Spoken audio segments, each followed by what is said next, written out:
Băng ghê quá cái con này. Ôi gì của bé. Ôi cô nhớ này kia. Cô nhớ ngon. Nó này kia. Ô, có gì? Ai? Ô. Ba ba lên go. Bây giờ video, bây giờ video, bây giờ. Kia, ba ba. Go. Bây giờ go. Qua cả, qua cái này, bây giờ con căng. Bây giờ nó go, quá kìa.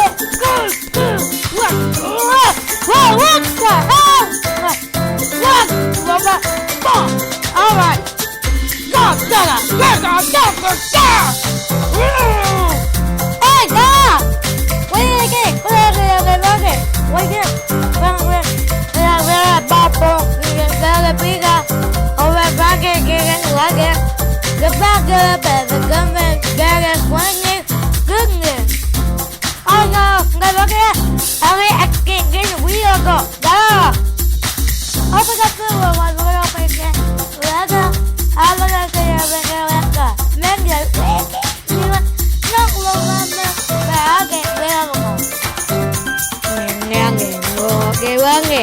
Nga giờ nó kìa kìa rồi quá kìa đồ quá giờ quay lại lần nữa kìa đồ nếu ngô vào kìa là mấy cái gì mày quét rồi quét như là cái mình ngô cho cái vấn quay cả cái quá kìa rồi nó nghe cái làm bao nhiêu bằng kìa ngăn mà má quay cái gì quay nghe được cái là duyên đặc dân người qua kẹp nó cái đã đến nó gì vậy này cái ai đâu vậy này nghe muốn qua quên hơn mà nè bên nó nghe nhé đi qua ngồi quay mình mà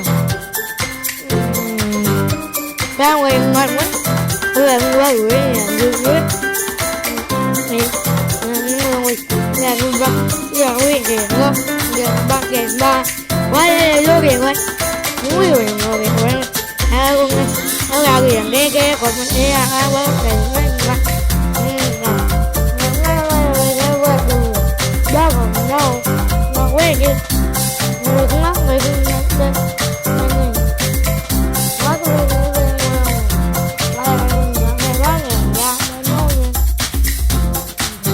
quá nghe bạn kể gì nghe đi đi nó quá nghe qua apple vậy đây là mấy ngon mà mọi người mang này nốt bia quá nghe vô này quá nó mà bong kìa nó bong lấy đi kìa kìa nghe nó kìa nó ngon nữa nó lấy rồi quay ghê kìa nó nghe nghe nghe rồi bao nhiêu nghe kìa nó quay rồi ra đây cả để nghe nó nghe là nghe rồi thì là ngon cái nó kìa nó nghe cái làm gì đó game ngon kìa